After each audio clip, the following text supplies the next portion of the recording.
여러분 안녕하십니까. 뉴스와이드 시작하겠습니다. 특검 소환에 불응하고 있는 윤석열 전 대통령이 재판에도 나오지 않았습니다. 이유는 역시 특검입니다. 특검이 공판에서 배제되지 않으면 출석하지 않겠다고 밝혔습니다. 특검의 조사, 재판 모두를 거부하고 있는 것으로 보입니다. 또 계단을 올라가는 것조차 힘들 정도로 건강이 안 좋다고 변호인단은 설명했는데 내일 구속 적부심에는 윤 전 대통령이 참석할 것으로 보입니다. 국민의힘 내부에서는 모스탄 교수와 전환기 씨를 두고 논란이 계속되고 있습니다. 또 윤희숙 위원장의 혁신안을 두고도 계속 시끄럽습니다. 이 내용부터 살펴보겠습니다.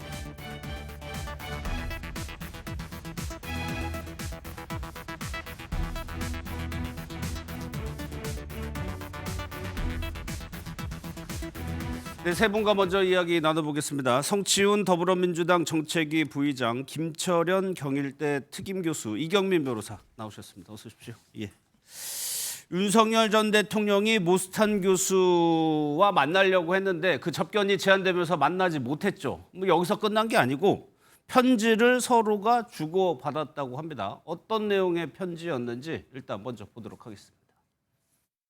I would like to read the letter that I wrote to him to you. Dear President Yoon, you are a national hero. 지금부터 윤석열 대통령께서 모스탄 대사님께 드리는 편지를 제가 대신 읽어드리도록 하겠습니다. 저와 모스탄 대사의 만남을 막으려고 접견 금지 결정을 내린 것은 악의적이고 어리석은 것이라. 나는 어떤 상황에서도 모스탄 대사와 그 동지들의 신념과 철학을 공유하고 응원합니다. 전환기 씨가 윤 전 대통령의 편지를 직접 낭독을 했습니다. 뭐 주요 내용은 이 정도가 되는 것 같습니다. 서로를 상당히 지켜세우는 모습인데, 성치 부장님 일단 만나려고 했어요. 만나고 나서도 무언가 메시지를 내려고 했던 것 같습니다. 분명히 좀 목적이 있어 보이거든요. 그러니까 일단 이 모스탄 전 대사가 뭐 하는 사람인가 예. 국민들은 참 궁금해하실 거라 생각하는데, 그러니까 국제 형사 사법 대사, 그러니까 좀 낯선 이름이에요. 예. 그러니까 그렇게 낮지 않은 자리입니다. 그러니까 차관보에 해당하는 자리이기 때문에 상당히 그래도 높은 편에 속하는 자리긴 합니다만 예. 현직은 아니고요. 트럼프 정부 1기 때. 그러니까 트럼프가 2016년부터 2020년까지 1기 정부를 했잖아요. 예. 그때 임기 말에 19년 말에 임기를 시작해서 한 1년 정도 임기를 채웠던 그래서 그 대사를 했던 사람인데, 예. 대사라고 하니까 어떤 특정 국가에 파견되는 사람으로 인식할 수 있는데 그런 사람은 아니고요. 그러니까 그 미국의 특정 문제가 있을 때 그 특정 문제에 대한 미국의 입장을 다른 나라에 좀 전달하는 역할을 하는 게 이런 사법대사 이런 거를 맡게 됩니다. 예, 근데 예. 그래서 이 사람이 사법대사 맡을 때 국제 형사 사법대사 맡을 때는 보통 이제 북한의 인권과 관련된 미국의 입장, 트럼프 정부의 입장을 전달하는 역할을 주로 했던 사람인데, 문제는 그 임기 이후에 뭔가 지금 한국의 이 부정선거론이 한참 퍼졌을 때 부정선거에 동조하는 역할, 동조하는 목소리를 내왔거든요. 그렇죠. 그러니까 지금 윤석열 전 대통령 측 입장에서 봤을 때는 트럼프의 과거 측근이 뭔가 부정선거에 동조하는 목소리를 내준다. 예. 상당히 힘이 된다고 느낄 겁니다. 그렇기 때문에 어떻게든 이 모스탄 전 대사와 접견을 해서 직접 소통을 하고, 그러니까 모스탄 대사를 그렇죠. 미국이라고 이제 그렇죠.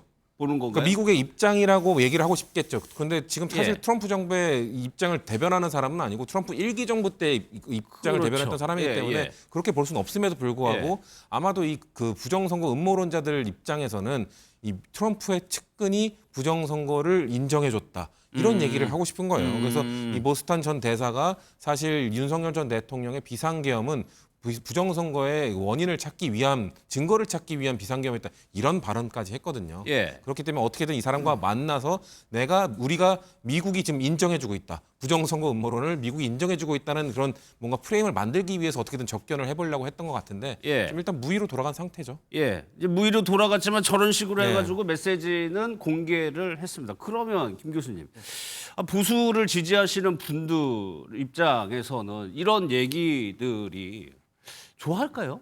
상당히 뭐 불편할 수밖에 없죠. 예. 왜냐하면 이번 대선 과정에서도 보면 그 어떤 부정 선거론에 대한 이런 부분들이 사실상 거의 뭐 소멸됐다고 봐야 되는 예. 부분이거든요.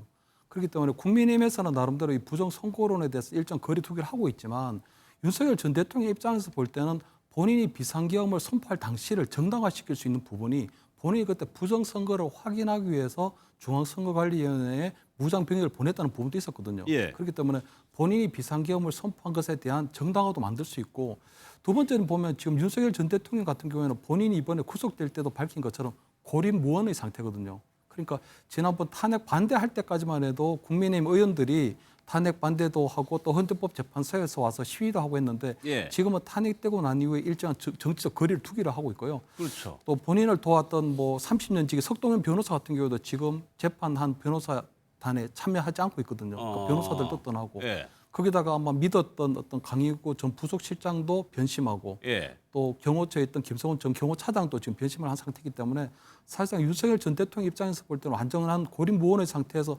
본인을 믿어주고 지지해주는 세력이 좀 필요하거든요. 예. 거기에는 제가 볼 때는 아마 부정선거를 기반으로 한 그 세력들이 계속적으로 좀 지지해주면 예. 본인이 아마 이번 재판 과정에서도 보면 나름대로 사법적인 대응은 본인의 어떤 법률적인 영향을 갖고 대응하면 되는데 나머지 재판 자체를 좀 여론전으로 끌고 가려고 하는 목적도 좀 있는 것 같거든요. 그렇다면 아무래도 이번 재판 자체를 좀 여론전으로 끌고 가려는 데 있어서는 예. 아무래도 본인에 대한 적극적인 지지층들, 특히 부정선거론을 매개체로 한 그 지지층이 또 있어야 되지 않나. 예. 그렇기 때문에 아마 윤석열 전 대통령 입장에서 볼 때는 이번에 모스탄 전 대사가 본인하고 어떤 접견을 시도하려고 했던 점, 예. 그리고 모스탄 대사가 들어오면서 어떤 서신을 교환하고 있는 점, 이런 부분들이 상당히 윤 전 대통령 입장에서 볼 때는 상당히 든든한 후원군이 되고 있을 것이다. 예. 이렇게는 평가가 됩니다.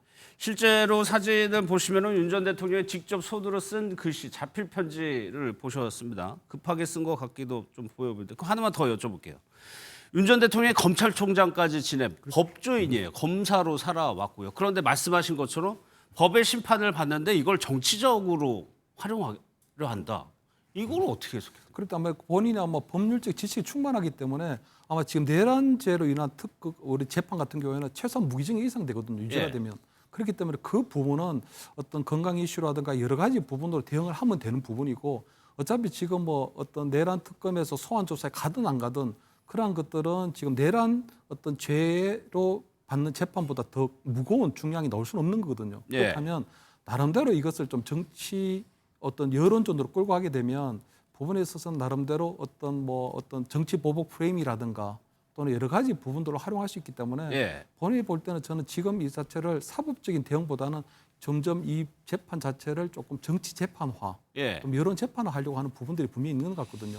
지금 건강 이슈를 문제로 들면서 소환에도 응하지 않고 재판에도 나가지 않고 있는 부분은 결국 특검에서 강제 구인하라는 거거든요. 예. 강제 구인하면 내가 끌려 나간다. 끌려 나가게 되면 어쨌든 전직 대통령을 강제로 끌어내는 그 과정에서 어떤 동정 여론이 좀 만들어질 수도 본인한테 있고, 불리하지 않다, 그런 것도. 동정 여론이 만들어질 수 있고 예. 그런 부분들 본인이 재판을 진행하는 데서 전혀 손해 볼 게 없다, 불리할 게 없다 이렇게 판단한 것 같거든요. 예. 그렇기 때문에 아마 계속적으로 아마 그런 식의 어떤 재판 자체를 여론화하려는 여론 재판화하려는 그런 부분들은 계속적으로 앞으로 활용할 가능성이 좀 예. 높지 않을까 이렇게 보입니다. 뒷부분에 저희가 전환길 씨 얘기도 다를 텐데 그것이 어떻게 보면 조금 연관이 돼 있는 것 같기도 하고요. 앞서 편지는 윤 전 대통령이 이제 쓴 거를 베껴가지고 필사해가지고 가지고 나온 거라고 합니다.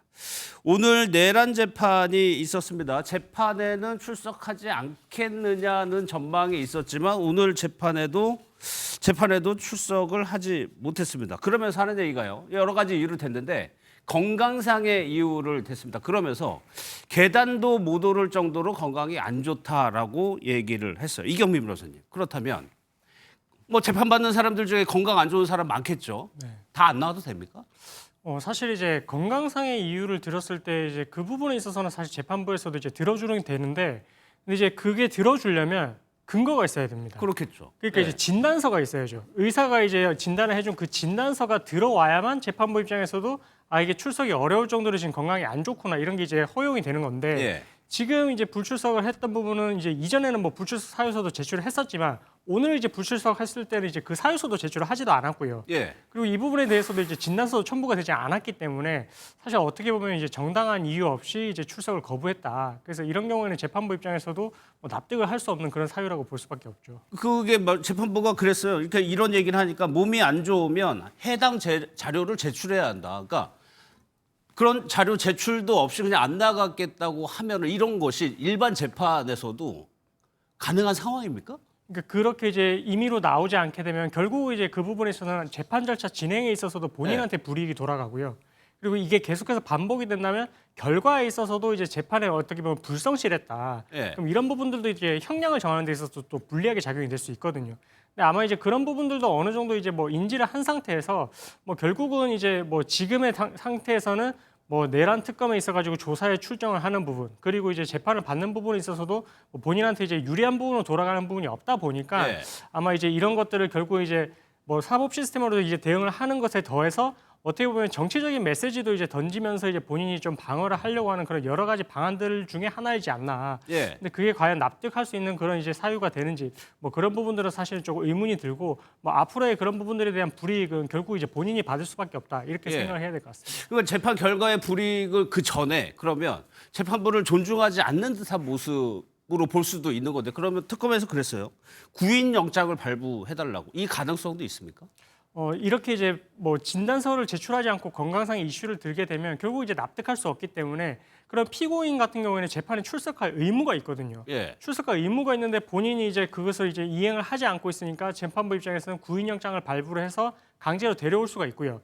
근데 이 부분에 있어서는 본인이 그래도 한사코 나가지 않겠다라고 한다면 그러면 그 부분에 대해서도 결국 이제 본인이 불출석한 상태에서 그러니까 걸석 상태에서 재판이 진행이 될 수가 있습니다. 예. 박근혜 전 대통령 같은 경우에도 이제 구속 기간이 갱신이 됐을 때 그때 이제 이후에 재판을 출석을 하지 않겠다라고 했었고 그래서 구인영장이 발부가 됐음에도 그때 당시에 재판이 나오지 않았었거든요. 그래서 그러고 나서는 결국 이제 피고인이 출석을 하지 않은 상태에서 재판이 진행되니까 이후에 나올 수 있는 결국 이제 방어권을 행사할 수 있는 부분도 이제 스스로가 이제 포기를 하게 되는 것이고 뭐 윤 전 대통령 같은 경우에도 만약에 계속해서 이렇게 이제 불출석하겠다라고 했고 구인영장까지 발부했음에도 불구하고 여기에 응하지 않겠다라고 나가게 될 것 같으면 그럼 최종적으로는 이제 출석하지 않은 상태에서 골석 재판이 진행될 수밖에 없다 이렇게 예상할 수 있을 것 같습니다. 그러니까 정치적으로 이 재판을 접근하고 있다고 한다면은 그 형량의 뭐 불리한 거 정도는 감수할 것 같기도 하고요. 일단은 그러면서 성취부 또 예. 대리인들 뭐라고 얘기했냐면 특검이 공판에서 배제되지 않는 이상 피고인은 출석하기 어렵다.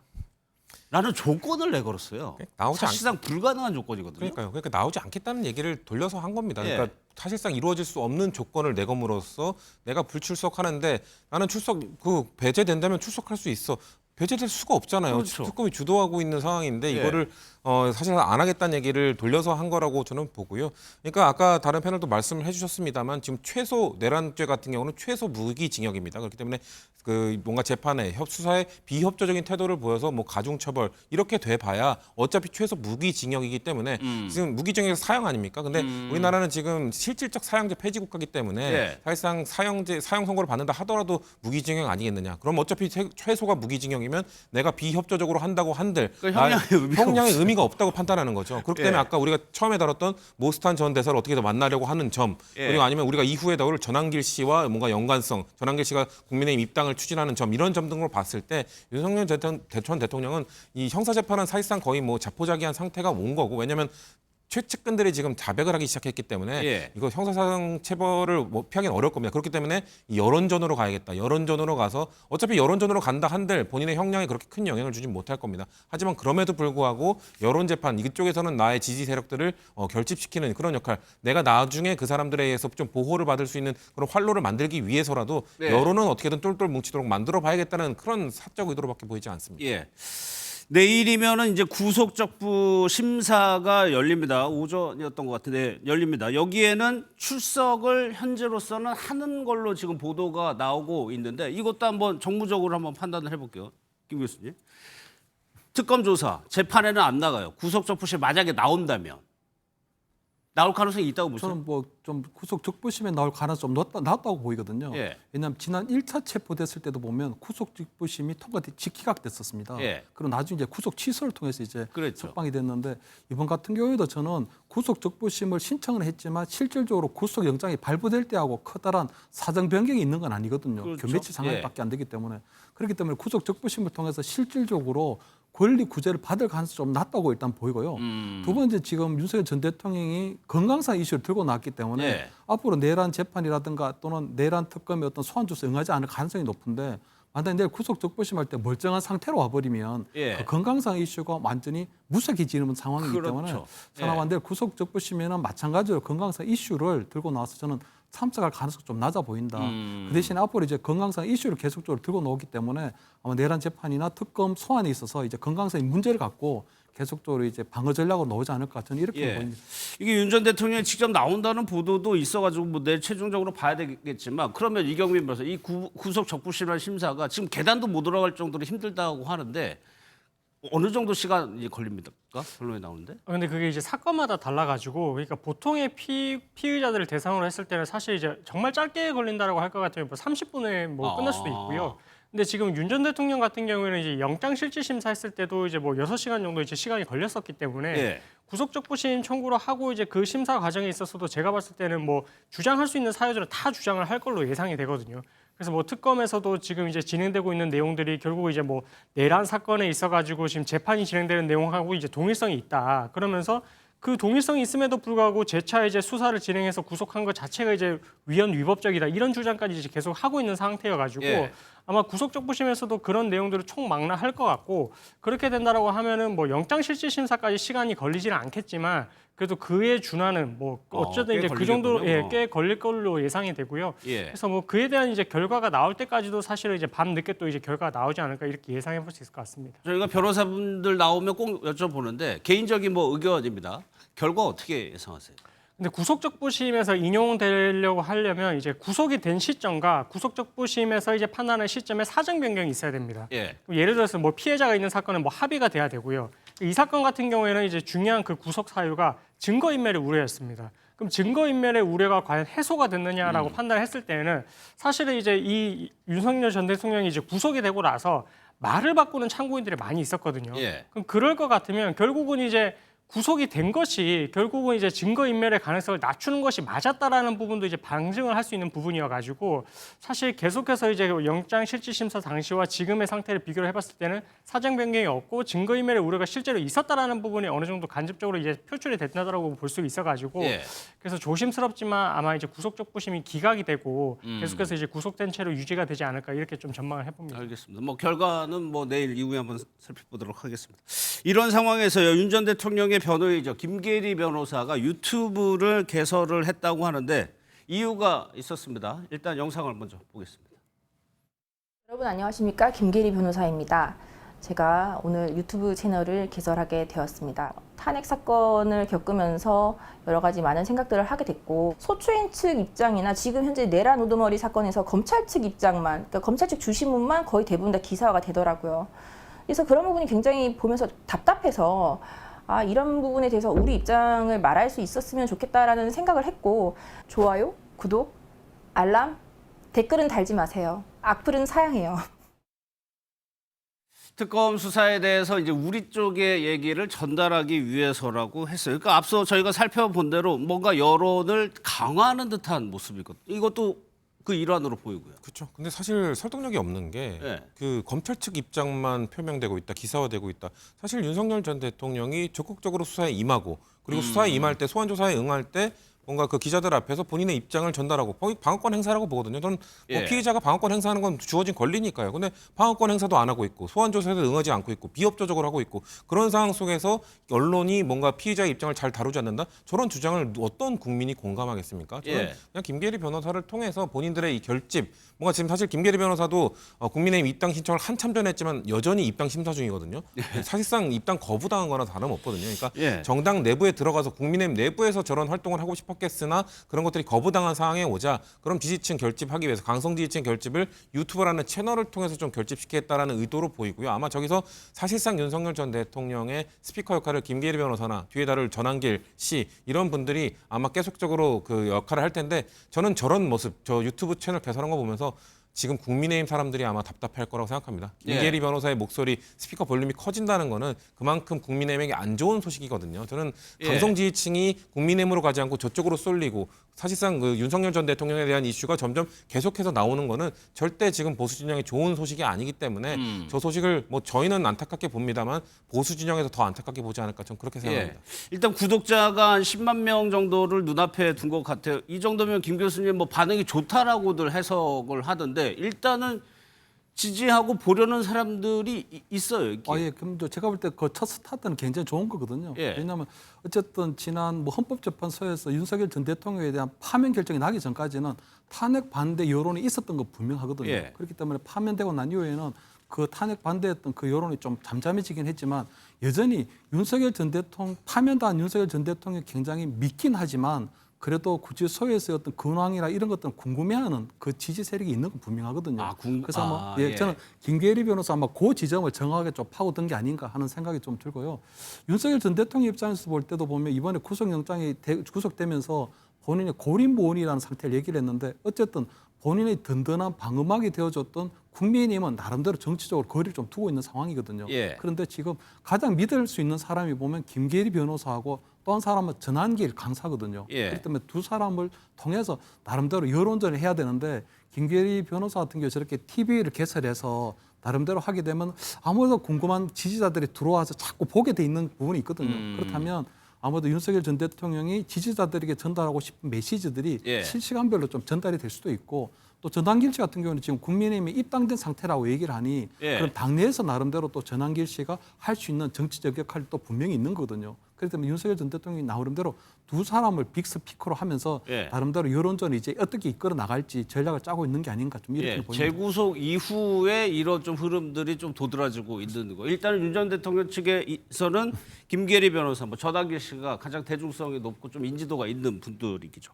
그러면 이경민 변호사, 검찰발 기사에 좀 대응하기 위한 차원으로 만드는 것 같은데 그렇게 수사 상황들을 일일이 좀 뭐 얘기하고 반론을 제기하고 이런 것들이 법적으로 문제는 없습니까? 그러니까 뭐 그런 것을 개인적인 뭐 의견 표명에 그친다면 사실 문제가 되지 않겠지만 예.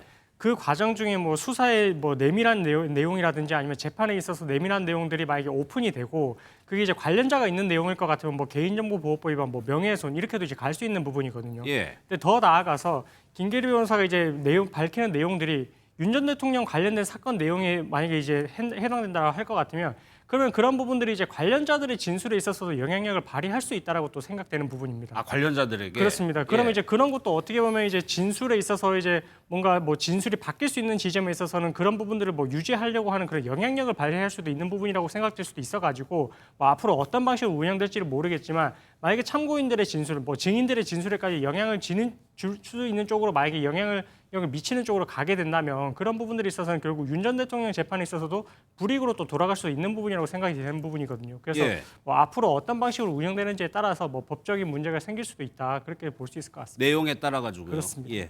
특검 관련 소식 오늘 나온 소식도 살펴볼 텐데 좀 오늘은요 공교롭게도요 김건희 여사와 관련된 의혹을 받고 있는 사람들이 잠적하거나 도피하거나 도주한 것으로 지금 판단이 되고 있습니다. 먼저요 이기훈 부의장이라고 삼부토건 부회장인데 오늘 이 변호사님 영장 심사가 예정돼 있었는데 불출석을 했다. 그러니까 특검에서는 이 도망간 거 아니냐 이렇게 보고 이거 이례적인 거죠. 심사에 안 나오는 거는. 그렇습니다. 저도 사실 이제 10년 넘게 변호사 생활을 했는데 영장 실질 심사에 불출석한 경우는 딱 한 번 봤거든요. 네. 근데 그렇게 되면 결과는 결국 이제 구속입니다. 왜냐면 구속될까봐 도망간 걸로. 그렇습니다. 예. 이제 본인이 이제 방어권을 포기를 한 건데 어쨌든 지금 상태에서 이제 뭐 연락이 되지 않고 이런 것을 본다면 어느 정도 도주를 했다라고 보는 것이 맞을 것 같고요. 근데 만약에 뭐 늦게라도 이제 어떤 사유가 있어가지고 이제 출석을 못했다 이러면 뭐 수사기관에서도 이제 그런 부분을 납득을 할 수는 있겠지만 예. 그럼에도 불구하고 하루가 넘어서까지 계속해서 이제 연락이 되지 않는다라고 할 것 같으면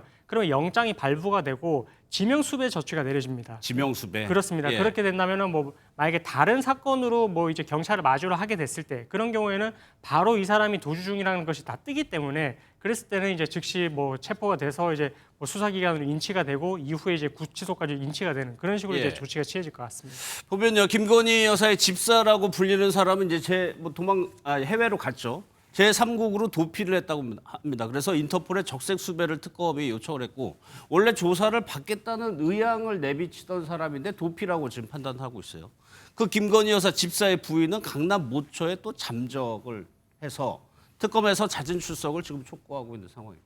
그럼 이경민 교수 혹시 이렇게 다 잠적하고 도피하고 그런다면 수사에 혹시 차질을 빚는 거 아니냐 그런 뭐 해석이 나올 수도 있거든요. 그렇죠. 지금 뭐 김건희 여사 특검 같은 경우는 이제 16개 혐의에 대해서 지금 진행이 되고 있는데 근데 그 사실 좀 문제가 되는 부분이 뭐가 있냐면 김건희 여사 같은 경우는 이제 민간인 신분이기 때문에 예.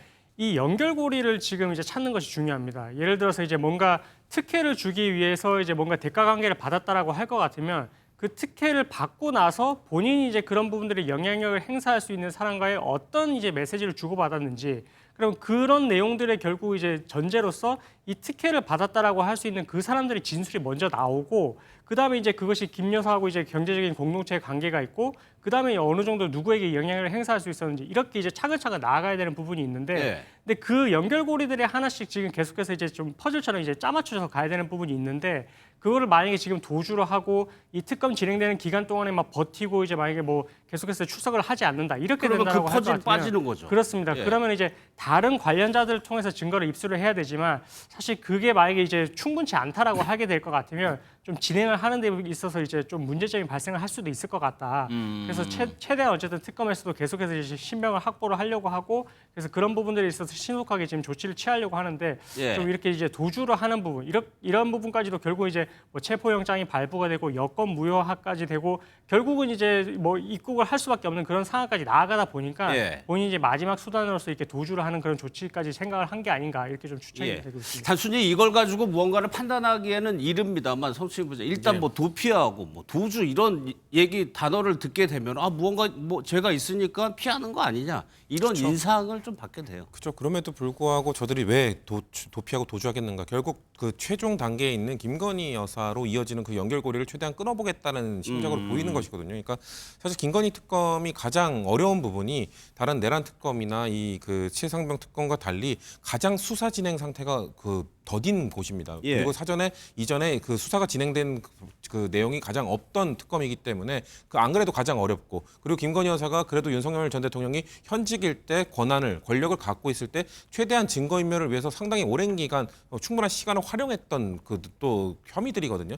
그렇기 때문에 증거인멸의 시간도 오래됐고, 지금 관계자들도 지금 막 도피, 도주 이런 상황이기 때문에 김건희 특검이 사실 가장 어려운 상태입니다. 전 근데 그럼에도 불구하고 말씀하신 것처럼 이들이 왜 도피하고 도주했겠는가? 예. 분명 혐의가 명확하고 그거를 기피하기 위해서 한 것이기 때문에 김건희 여사가 과연 그런 관계자들 연결고리를 도피시키고 도주시켰다고 해서 완벽하게 본인까지 오는 이 연결고리를 다 끊어낼 수 있을 것인가? 전 그렇게 보지는 않습니다. 뭐는 워낙 많은 혐의를 갖고 있고 그중에 뭐 16개 혐의 중에 뭐 한두 몇 가지는 좀 최대한 늦게 오도록 할 수는 있을지 몰라도 예. 결국 특검이 몇 가지 고리는 끝까지 김건희 여사까지 파고 들어갈 수 있는 증거들을 충분히 확보할 수 있다고 보기 때문에 이런 것들은 그냥 김건희 여사의 형량을 낮추거나 좀 속도를 늦추는 정도의 효과밖에 없을 것이라고 저는 봅니다. 알겠습니다. 이제 정치권 소식을 살펴보도록 하겠습니다. 어제 윤희숙 혁신위원장이 실명을 거론하면서 거취를 판단해달라는 취지의 얘기를 했었죠. 오늘 비대위가 열렸습니다. 윤희숙 위원장이 거기에 참석을 했었고요. 비대위에서 어떤 일이 일어났는지 윤 위원장 본인이 얘기한 부분이 있습니다. 어제 그 시간에 대해서는 별 말씀 없으셨나요?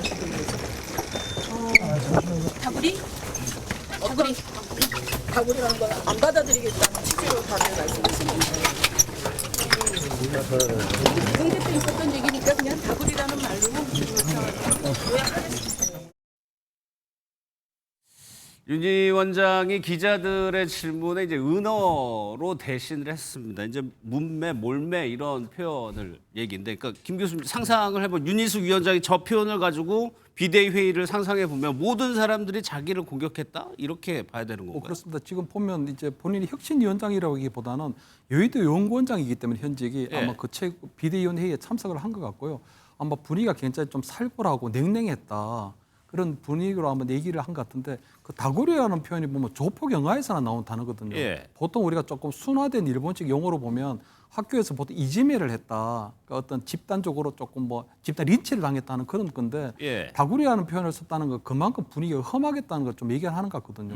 근데 아마 거기 참석했던 그 비대위원들의 면면을 보면 뭐 송원석 비대위원장부터 시작해서 뭐 김정재 정책위의장이나 정점식 뭐 우리 뭐 사무총장이나 또 김대식 의원이나 보면 그 면면들이 윤희숙 원장을 상대로 해서 다구리를 칠 만한 사람들이 아니거든요. 예. 그러니까- 아니 근데 거기 그 송원석 비대위원장이 당사자잖아요. 그러니까 송원석 비대위원장이 있기 때문에 아마 나머지 분들이 송원석 비대위원장을 왜 이번에 거취 표명하라는 인적 청산의 대상으로 올렸냐 하는 부분들, 또는 윤희숙 혁신위원장이 왜 지금 이렇게 띄엄띄엄 이렇게 혁신안을 내놓냐 하는 부분에 있어 어떤 궁금증을 물어봤다는 건데, 본인이 다구리를 당했다는 굉장히 강한 표현을 썼기 때문에 예. 아마 비대위원들이 본인에 대해서 어떤 혁신이 안을 또는 윤희숙 위원장이 하려고 하는 그 부분을 막았다고 하는 걸로 이렇게 좀 보이는 상황이거든요. 예. 근데 어쨌든 보면 그 내용이 보면 어쨌든 송원석 비대위원장에 대한 어떤 거짓 표명을 얘기했는데 거기에 참석하고 있는 비대위원들이 보면 이 송원석 비대위원장하고 정치적 운명 공동체입니다. 왜냐하면 송원석 비대위원장이 어쨌든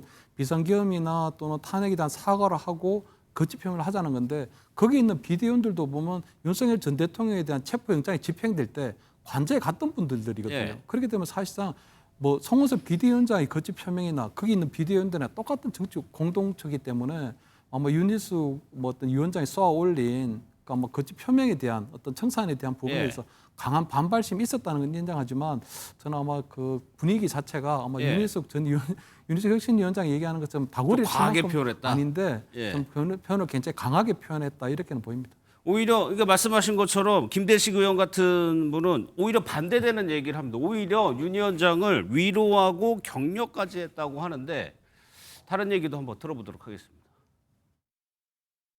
그런 것은 전혀 없었다 이런 말씀을 드리고 윤희숙 위원장이 혁신위원장으로서 고민하고 고심하고 있다는 것을 오히려 위로하고 격려했다 이런 이야기였는데 그거를 그렇게 말씀하시면은 앞뒤가 좀 맞지 않는 것 같습니다. 오늘 오간 대화가 혁신안 자체에 대해서 이제 우리 비대위원들이 궁금한 점을 물어본 겁니다. 그걸 그런 식으로 과하게 표현했다면 그 당시 배석했던 당직자들한테 한번 물어봐도 비대위원 회의가 어떻게 진행되었는지를 알 수가 있을 겁니다.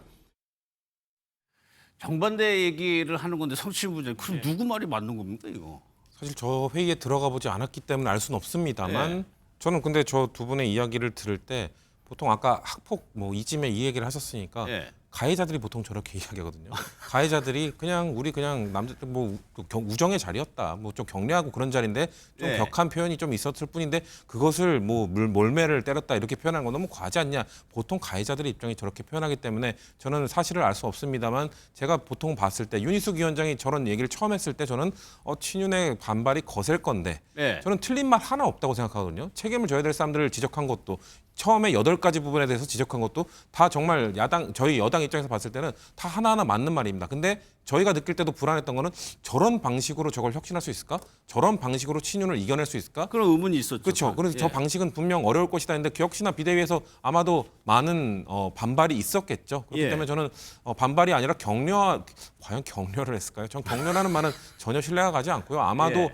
왜 의견 수렴 없이 그렇게 독단적으로 발표했느냐라는 그런 지적들이 분명 있었을 텐데 그런 그 지적을 하는 과정에서 표현이 아주 과했을 거고 윤희숙 위원장이 본인이 느꼈을 때 나를 옹호해 주는 거나 공략해 주는 사람이 한 명도 없었기 때문에 그런 몰매라는 표현을 썼던 건 아니겠습니까? 예. 저는 저 자리에 없었어도 저 양측의 입장을 딱 들어봤을 때 누가 좀 더 진실에 가까운지는 제가 봤을 때는 윤희숙 위원장이라고 생각합니다. 예.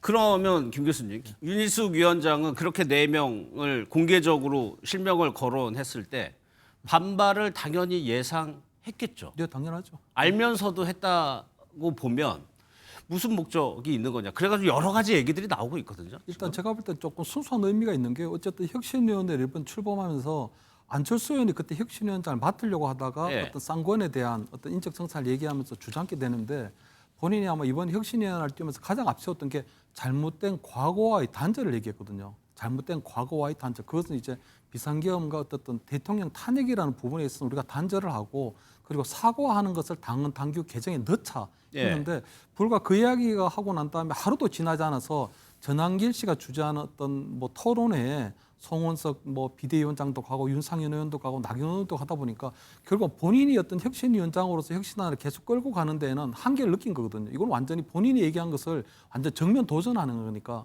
그렇기 때문에 아마 거기에 대해서는 아마 강력하게 본인이 맞부딪혀야 된다는 윤희숙 아마 혁신위원장 원래의 정치 스타일이 좀 나온 것 같고요. 예. 저는 그 대신에 저는 윤희숙 위원장이 조금은 정책임이 좀 부족하다고 하는 게 기본적으로 비상계엄이나 탄핵에 대한 정치적 책임을 물으려면 친윤계에 좀 집중을 해야 되거든요. 예. 그렇다면 국민의힘의 계파가 지금 보면 크게 이제 친윤 친한이 나눠져 있다면 친윤계를 청산하려면 친한계를 등에 업고 같이 연대를 해야 되는 부분이 있거든요. 예. 근데도 보면 본인이 어제 또 어떤 친한계를 향해서 언더 73이라는 단체는 불법 사조직이다 해서 예. 친한계에 대해서도 공격을 해버리기 그렇죠. 때문에 그러다 도대체 윤희숙 혁신위원장이 친윤계도 청산해야 된다. 친한계도 불법 사조직파다. 이래버리면 본인이 도대체 이 혁신위를 꾸려나갈 동력을 어디서 얻을 것인지. 예. 그래서 저는 윤희숙 혁신위원장이 나름대로 의도는 굉장히 좋으나 정치 경험이 부족해서 버렸다는 그런 어떤 독불장군적인 그런 예. 정치 스타일이 지금 혁신 전체를 조금 자초시키려고 하는 상황이 아닌가 이렇게는 보입니다. 아니 뭐 일각에서는 뭐 장해찬 전 최고 같은 경우는 자기 정치 이런 표현도 쓰던데 그럴 가능성도 있다고 보세요? 그래서 윤희숙 위원장이 뭐 어떤 자기 정치를 하려고 하는지는 모르지만 그냥 저는 윤희숙 어떤 전 의원의 어떤 정치 스타일 같거든요. 저분은 그냥 독불장군 스타일 같아요 보니까. 예, 그러니까 예. 이제 독불장군의 계보가 보면 국민의힘에는 계보가 우리 있습니까? 홍준표 전 시장이 있고요. 예. 또 유승민 전 의원이 있고 어쨌든 윤희숙 전 의원 같은 경우는 약간 유승민 전 의원 스타일들이거든요. 옛날에 과거에 우리가 KDI 출신들 이런 분들은 나름대로 본인이 이쪽이든 저쪽이든 속하지 않고 또는 예. 세력화를 만들지 않는 그런 나름대로 어떤 윤희숙 원장의 어떤 독고다이 정치 스타일이 여기 드러난 게 아닌가. 저는 뭐 자기 정치라고 하는 부분도 어느 정도는 뭐 연기가 되지 일본어가 않을까. 너무 많이 나와가지고 예, 독불장군 예. 스타일이 있지 않나 이렇게 보입니다. 예. 그런데 이 어제 4명에서 왜 권영세, 권성동 의원은 없느냐 이런 지적도 나왔죠. 어제 윤희숙 위원장의 발언을 더 보겠습니다. 과거와의 단절에 저항하고 당을 탄핵의 바다에 밀어넣고 있는 나경원, 윤상현, 장동혁 의원, 송원석 대표는 스스로 거취를 밝히십시오. 계속 있습니다. 계속 있고요. 1차, 2차, 3차 명단을 다 만들어놨다 이런 뜻이 아니라 지금 당장의 지금 상황에서 1차 쇄신안을 지금 만들었고요. 앞으로 상황에 따라서 계속 만들어 갈 수 있다는 말씀이시고. 저 얘기를 들어보면 윤 위원장은 일단 계속적으로 발표나 이런 걸 할 것 같아요. 그리고 왜 아까 말씀하신 것처럼 쌍거는 없고 저 예. 4명이 있는가. 사실 쌍거는 일단 비대위원장과 원내대표직을 내려놨잖아요. 그러니까 저는 윤희석 위원장이 저 사람들한테 뭐 불출마 선언을 해라, 차기 총선, 거취를 표명하라, 뭐 정계 은퇴를 선언하라 이런 차원이 아닐 수도 있다고 생각하거든요. 예. 예를 들면 장동혁 의원 같은 경우, 나경원 의원 같은 경우 차기 전당대회 설이 아직도 나오고 있거든요. 뭐 장동혁 의원은 지금 친윤의 새로운 카드로 밀고 있다 이런 얘기도 나오고 있는 상황이기 때문에 예. 차기 전당대회 불출마 선언 이런 것들을 거취 표명일 수도 있거든요. 그러니까 지금 자신이 윤희석 위원장이 처음 말했던 윤석열 전 대통령과의 절연을 이야기했더니 사과를 이야기했더니 일단 공식적으로 반대했던 사람들. 그리고 그 사람들이 왜 그렇게 공식적으로 반대를 하는가? 결국 전당대회에 대한 욕심 때문에 그런 강성 지지층의 지지를 이끌어내기 위해서 그런 발언을 나서서 하는 것 아니겠는가? 그럼 윤희석 위원장 입장에서는 탄핵의 바다 건널려고 하니까 자꾸 왜 탄핵의 강소로 머리를 집어넣도록 하고 있느냐? 그런 사람들 거취 표명하라. 전당대회 불출마 선언하라. 약간 이런 저는 뉘앙스로 들렸기 때문에 예. 그래서 쌍권이 빠져 있는 거라고 저는 보고요.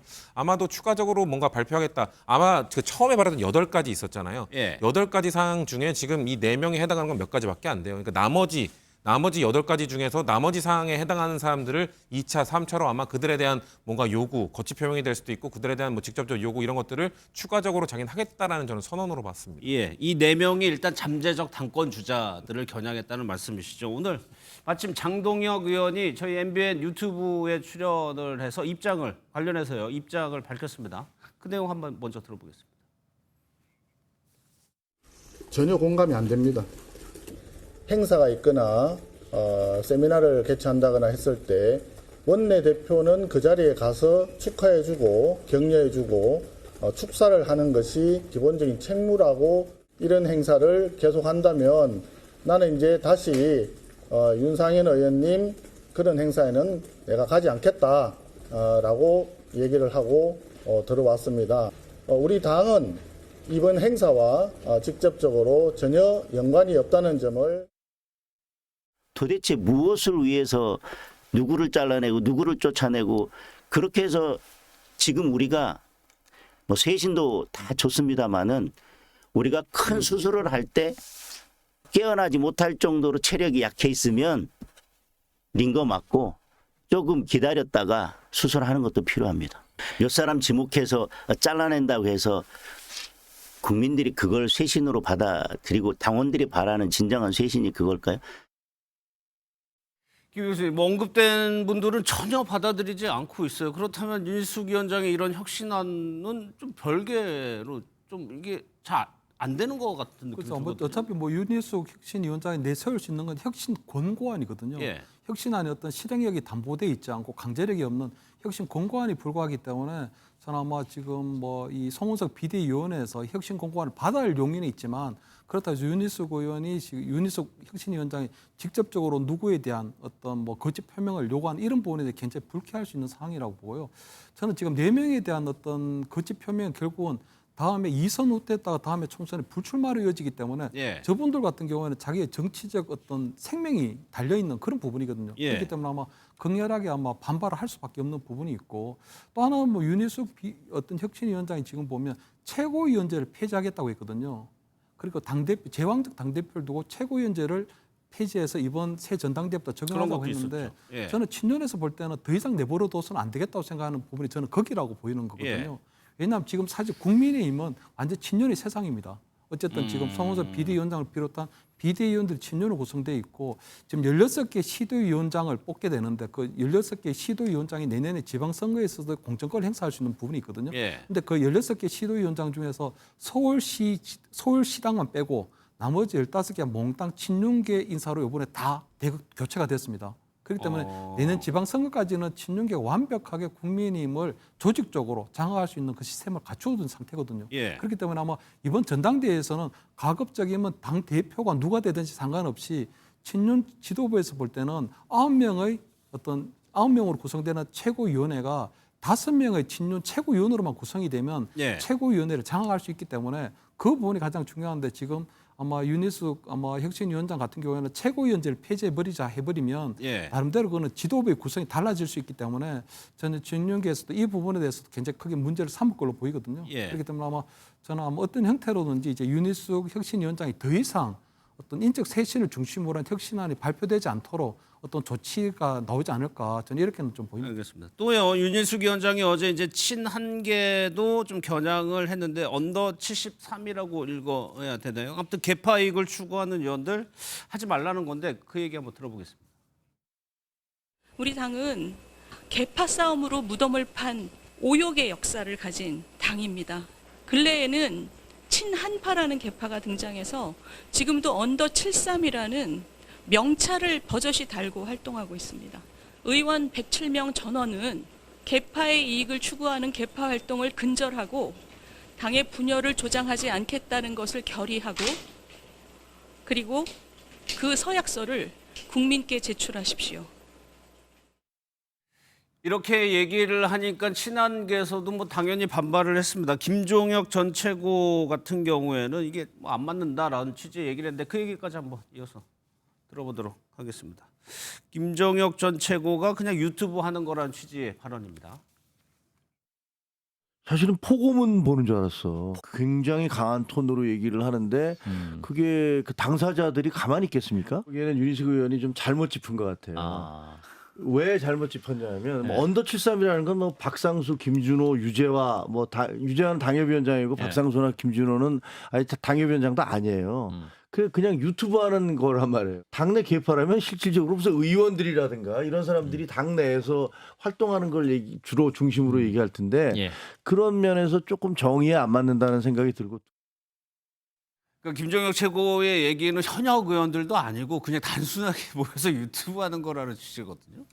그러니까 윤희숙 위원장이 왜 굳이 예. 친한계를 지적을 했겠는가? 사실 8가지 아까 말씀드렸던 최초의 우리 뭐 국민의힘의 잘못하면서 8가지 할 때도 당원 게시판 문제를 굳이 넣어가지고 그렇죠. 한동훈 전 예. 대표도 지적을 했거든요. 그러니까 본인은 혁신위원장 한쪽에 치우치지 않고 그냥 우리 당이 잘못했던 거 다 지적하겠다는 의지를 보여준 건 그 당시엔 좀 맞는 방향이었다고 보지만 예. 지금 갑자기 언더 73을 향해서 개파 활동하지 마라. 너네 따로 모이지 마. 따로 어울려 다니지 마. 약간 이런 느낌이잖아요. 그러니까 예. 말씀하신 것처럼 현역 의원들도 아니고 김정혁 최고가 말한 것처럼 현역 의원들이 아니기 때문에 사실 개파라는 거는 불가피하게 생겨날 수밖에 없는데 개파 활동이 문제가 되는 거는 그 개파끼리 똘똘 뭉쳐서 자기들끼리 뭔가 자리를 나누고 뭔가 그 개파가 아닌 사람들을 배척하고 이런 것들이 문제가 되는 거잖아요. 예. 근데 지금 언더 73이 할 수 있는 역할은 힘 권한이 아무것도 없어요. 자신들이 아닌 계파를 뭐 배척하고 배제하고 할 수 있는 권한이 없는 상황에서 너네 따로 어울리지 마 이렇게 얘기하는 게 과연 적절한가? 지금 오히려 저는 모르겠습니다. 타당입니다만 언더 73이 주장하는 거는 친윤이 얘기했던 것들 그리고 아니면 윤석열 전 대통령과 제대로 절연하지 않는 것들 이런 부분들을 지적하고 제대로 해야 된다고 주장하고 있는데 그런 목소리도 못 내게 하는 게 과연 적절한가? 저는 윤희석 전 위원장이 저쪽은 저 문제에 대해서는 잘못 짚은 거라고 저 개인적으로 생각합니다. 당사자들의 언더 73이 오늘 라이브 방송을 했다고 하는데 뭐라고 답을 했는지 한번 보겠습니다. 안녕하세요. 국민의힘의 양대 불법 개파 조직 중 하나인 언더 73 목요일 방송 시작합니다. 사실 윤희수 그 혁신위원장이 말씀하시는 그 혁신안을 사실 저희는 이 불법 개파 방송에서 계속 주장해 왔지 않습니까? 그렇죠. 당 쇄신해야 되고 인적 청산해야 된다고. 근데 본인이 말씀하실 때는 혁신이고 우리가 하는 것은 불법 개파면 이게 뭐가 되는 거예요? 당에서 이제 당직 못 맡아가지고 지금 이렇게 되는 건지라는 생각도 들더라고요. 국민의힘이 여기저기서 좀 파열음이 들리는 양상에 또 한 곳이 있습니다. 바로 앞서 저희가 짚어드렸던 전한길 씨가 국민의힘의 당원이었다는 점이 뒤늦게 알려졌습니다. 그 얘기 먼저 들어보겠습니다. 공식적으로 저도 공개합니다. 저도 국민의힘 당원 가입했습니다. 저러다가 전한길이 뭐 국회 출마하려고 하나 그렇지 않습니다. 저는 선출직에 출마하지 않습니다. 선출직에 출마하지 않겠다고 하는데 왜 국민의힘에 입당을 했을까? 일단 김 교수님 언론 인터뷰를 보면은 당대표 얘기를 해요. 그러니까 무조건 당대표를 만든다는 게 전한길의 마인드다. 그러니까 앞으로 있을 전당대회에서 본격적으로 좀 활동을 하겠다는 의미로 보입니다. 그런 의미로 받아들여야 되죠. 사실은 뭐 전한길 씨 같은 경우에는 아마 이번에 사실 도둑 입당하고 비슷한 거거든요. 왜냐하면 김계리 변호사 같은 경우는 공개 입당을 하려고 하다가 당원 자격 심사에서 걸려가지고 지금 보류가 돼버렸는데 그렇죠. 전한길 씨 같은 경우에는 그냥 입당을 하게 되면 사실은 뭐 그거를 뭐 당원 자격 심사나 이런 것들이 큰 가정이 없으면 입당이 돼버린 상태거든요. 그리고 본인이 당비를 내고 있고 이렇게 되면 제명이라든가 탈당하지 않은 경우에는 당원 자격 심사가 없기 때문에 전한길 씨 같은 경우는 이제 국민의힘 정식 당원이 된 거고요. 그렇기 때문에 저는 아마 전한길 씨 같은 경우에 이번에 입당한 걸 보면 그동안 보면 윤 어게인이 국민의힘이 아닌 다른 데 나가서 윤 어게인 신당을 창당한다고 했었거든요. 근데 지금 보니까 아마 윤석열 전 대통령을 중심으로 한 윤 어게인 신당을 창당하는 건 현실적으로 어려우니 지금 보니까 국민의힘 안에서 안에서 국민의힘을 좀 접수하겠다 하는 이런 좀 생각 같거든요.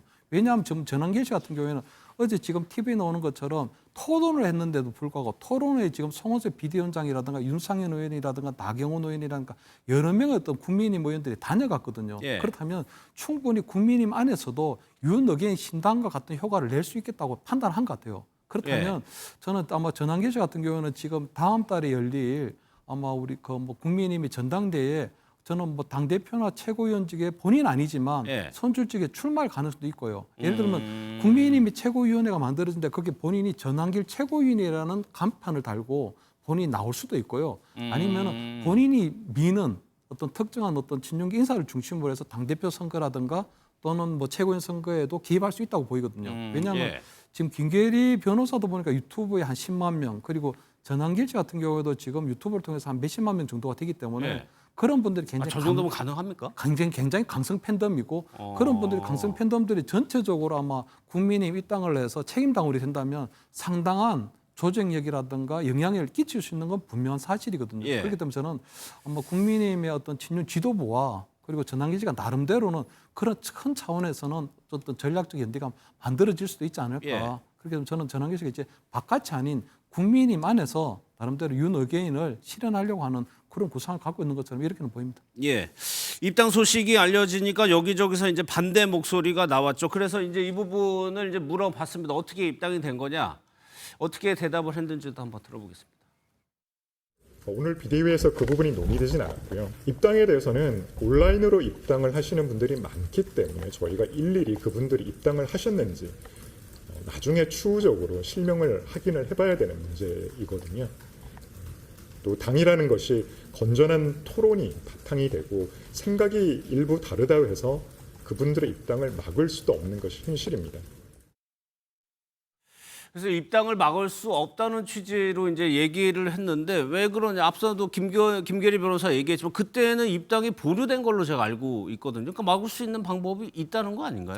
그러니까 저렇게 누군가 공개적으로 입당을 예고했을 때 그럴 때는 당원 자격 심사위, 그러니까 김용태 전 비대위원장이 그 얘기를 했던 거거든요. 네. 내가 비대위원장 하고 있었고 그걸 알고 있었다면은 인지를 하고 있으면 자격 심사위를 열었을 것이다. 근데 아까 말씀하신 것처럼 도둑 입당하는 표현이 저는 적절하다고 생각하는데 쓱 들어온 거거든요. 온라인 입당을 했기 때문에 공개적으로 안 했기 때문에 뭐 그 하루에 몇 명씩 입당을 하는지 모르겠습니다만 아마 입당하고 탈당하는 사람 숫자가 꽤 되기 때문에 예. 일일이 이름을 체크하면서 전한길이라는 이름이 있네라는 체크를 하기에는 숫자가 많았을 겁니다. 그렇기 때문에 쓱 들어가고 지금 당비를 꼬박꼬박 내고 있다고 말하는 것도 이미 몇 달을 낸 이후에 일부러 전략적으로 예. 내버린 이후에 지금 이미 공개를 한 걸로 좀 보여지거든요. 그렇기 때문에 저는 사실 전한길 씨의 입당은 윤석열 전 대통령의 재입당이나 다름없다고 생각합니다. 윤석열 전 대통령이 어떻게 출당을 하라고 저희는 계속 주장했었는데 결국 걸어서 나갔고 예. 걸어서 나갔는데 사실상 윤석열 전 대통령의 입 노릇을 하는 그 스피커 노릇을 하고 있는 전한길 씨가 쓱 입당을 했다. 그럼 국민의힘은 사실 그 당시에 출당시키지 못했던 윤석열 전 대통령을 나가도록 하지 못하고 스스로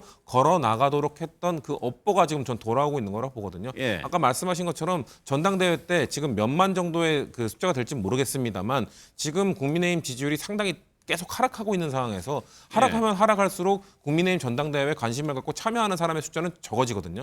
그러면 저렇게 강성당원들, 여전히 윤석열 전 대통령 그리하는 그 강성당원들이 참여해서 전당대회에 개입을 한다? 그러면 영향력을 행사할 수 있겠죠. 그렇게 되면은 사실 국민의힘에 지금 우리가 앞서 다뤘던 윤희숙 위원장이 무슨 혁신을 이야기하든 예. 결국 다시 도로 친윤당, 윤 어게인, 정말 그야말로 윤 어게인당이 되는 것이기 때문에 혁신의 의미가 사라지는 것이라고 봅니다. 한동훈 전 대표가 여기에 대해서 뭐라고 얘기를 하면 전한길 씨를 어떻게 표현했냐면 부정선거 음모론가 윤 어게인의 아이콘이라고 표현을 했어요. 그러면 이런 사람이 우리 국민의힘에 들어왔을 때 국민들은 어떻게 생각하는 거냐 물어봤는데 어떻게 생각할까요? 그죠. 어쨌든 국민의힘이 지금 뭐 이 대선에서 지고 난 다음에 어쨌든 대통령이 탄핵 상태였기 때문에 어쨌든 보수가 혁신하고 쇄신한 모습을 보여줘야 되는데 지지율이 계속 떨어지고 있는데도 불구하고 예. 지금 어떤 변화의 모멘텀을 못 만들고 있는 거거든요. 저는 이것이 아마 보면 저는 2017년도 박근혜 대통령 탄핵 이후에 벌어진 어떤 탄핵 학습 효과가 있다고 봅니다. 왜냐하면 그때도 보면 2017년도에 문재인 정부가 들어섰는데 2018년도에 지방선거에서 참패했거든요. 예. 국민의힘이. 2020년 총선에서도 참패했습니다. 그런데 문재인 정부 끝나고 난 다음에 정권의 재창출에 성공을 했거든요. 2021년도에 이준석 전 대표의 돌풍이 있었고요. 그다음에 윤석열이라고 하는 후보가 들어와서 정권 재창출했던 것처럼 예. 지금 아마 저는 국민의힘의 어떤 친윤 지도부가 그때하고 똑같다. 그러니까 어쨌든 보면 내년에 어떤 있을 지방선거 치고 그 이후에 총선에서 우리가 어떤 나름대로의 정치적 생명을 지키고 있고 우리가 예. 어떤 당의 헤게모니만 장악하고 있으면 어차피 그 다음에 대선에는 우리가 또 정권을 재창출할 수 있는 기회도 있다는 생각이 있고요. 두 번째는 보면 이런 게 조금 굉장히 좀 패배주의적인 건데 예. 국민의힘이 야당인데 야당이 잘한다고 해서 지지율 올라가는 게 아니더라. 그 결국은 이재명 정부가 지금은 초반이기 때문에 나름대로 국민의 기대도 있고 하지만 결국은 시간이 지나갈수록 이재명 정부에 대한 실망감이 커질 것이고 그렇게 되면 어차피 야당이 국민의힘에 대한 지지율이 반사익을 얻게 돼 있다. 그렇기 때문에 예. 국민의힘이 어떤 보수로 혁신을 하고 쇄신한다고 해서 되는 건 아니다. 그렇기 때문에 지금 국민의힘에서는 어차피 지금 예. 친윤계가 어차피 계속적으로 장악하고 가면 우리에게는 뭐 정권 재창출할 수 있는 기회도 예. 그리고 다시 지지율이 반등할 수 있는 그런 기회도 온다. 뭐 이런 생각을 갖고 있지 않나 이렇게 보입니다. 아니 그 하나 더 저 방금 전 지지율 뭐 여론조사 보셨지만 지금 발표된 한길리서치 조사에는 17.5%가 나오거든요. 이게 국내 정치에 있어서도 건전한 야당이 있어야 여당을 견제할 수가 있는 상황인데 이렇게 만약에 지지율을 유지하는 것이 정치 발전을 위해서도 옳은 것이냐? 그래서 정치적 심각하게 안 보고 있을까요, 국민의힘에서? 그렇습니다. 저는 이제 국민의힘을 바라보는 이제 국민들이 굉장히 좀 심각하게 바라보고 있고요. 저는 아마 국민의힘의 당원들도 이 사태를 저는 그냥 뭐 대충 이렇게 보고 있다고 생각하지 않거든요. 예. 그렇기 때문에 저는 아무래도 지금 친윤으로 구성된 우리 주류에서는 계속적으로 본인들이 지금 당의 어떤 주도권 갖고 간다고 생각하지만 다음 달 열리는 저는 당원 어떤 전당대회를 좀 봐야 된다고 보이거든요. 다음 달 열리는 전당대회에서 과연 그럼 당원들이 지금의 친윤 지도부에 대해서 다시 어떤 신임을 할 것이냐 아니면 예. 새로운 변화의 힘을 만들어낼 것인가 이런 것들은 다음 전당대회에서 봐야 되는데요. 저는 아마 한동훈 전 대표도 그런 관점에서 볼 때는 저는 다음 달 열리는 새 전당대회는 출마를 해야 되지 않을까. 왜냐하면 이렇게 지금 국민의힘의 지지율이 폭락하고 있고 오히려 거기다가 동력이 생길 수 있다는 그러니까 얘기죠. 보수 쇄신을 바라는 목소리가 크고 있고 특히 친윤 청산에 대한 목소리가 이렇게 크게 있는데 예. 한동훈 전 대표가 과연 강 건너 불공명하고 또 내년에 당대표가 된다고 하더라도 내년 지방선거 지게 되면 본인이 또 사퇴해야 될지도 모른다는 어떤 정치적 리스크 때문에 출마하지 않게 된다면 예. 한동훈 전 대표도 결국 비겁하다는 소리 들을 수밖에 없을 거거든요. 그렇기 때문에 저는 지금 이 사태에 대해서 가장 심각하게 지금 생각하고 있는 부분도 저는 한동훈 전 대표가 될 거라고 보고 예. 그렇다면 다음 달 열리는 전당대회 한동훈 전 대표도 근본적인 어떤 보수 정당의 대재건을 기초로 내세워서 예. 출마할 가능성이 점점 커지지 않을까 저는 이렇게 보입니다.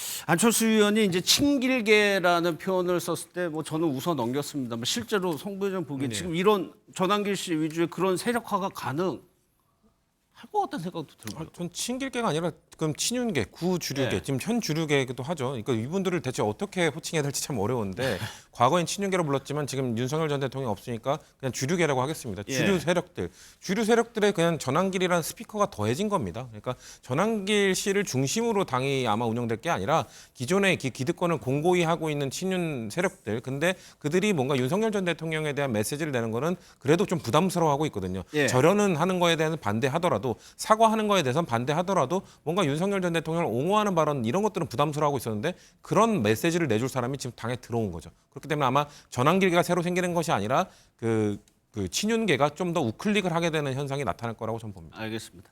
두 분과는 여기서 마무리를 해야 될 것 같고요. 지금 인사청문회 관련한 상황은 저희 박주민 의원과 더 이어서 이야기를 나눠보겠습니다. 전날 밤에 먹던 것을 아침으로 차에 가면서 먹으려고 가지고 내려갔던 적도 있습니다. 그것을 다 먹지 못하고 차에 남겨놓고 그 채로 내린 것은 저의 잘못이라고 생각을 합니다. 이 논란으로 인해서 여러 가지 마음의 상처를 입으셨을 분들 관련해서는 모두 다 제 부덕의 소치입니다.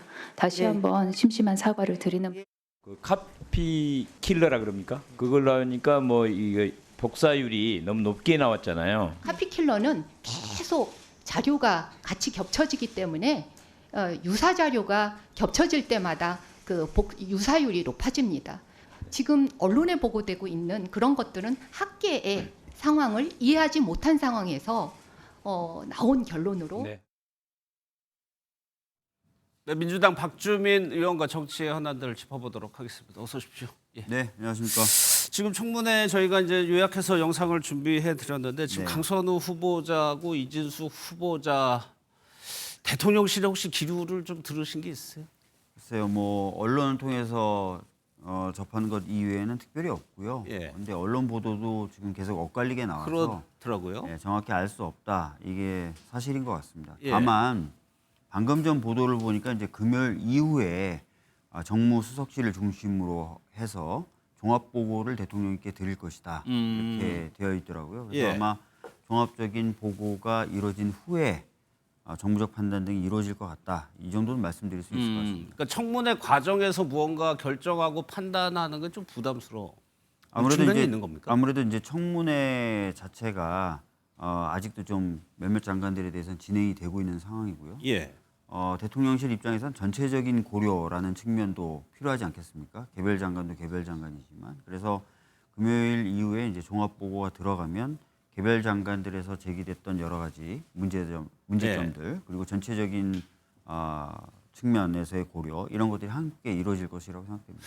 당에서는 그러면은 이제 대통령실의 의견을 전달하기도 할 텐데 약간 좀 부정적인 의견이 전달되나요? 글쎄 모르겠습니다. 당에서는 이제 지도부가 그런 내용들을 정리해서 전달을 하거든요. 예. 통상적인 절차를 본다면 이제 장관 후보자의 경우에는 해당 상임위에서 의견을 좀 취합한 뒤에 원내 지도부에 올리고 원내 지도부도 그것을 이제 정리해서 이제 올리는 그런 과정인데요. 예. 각 상임위에서 어떤 의견이 올라갔는지는 제가 지금 예단하기는 어렵습니다. 저 예. 같은 경우에 보건복지위원회고 그렇죠.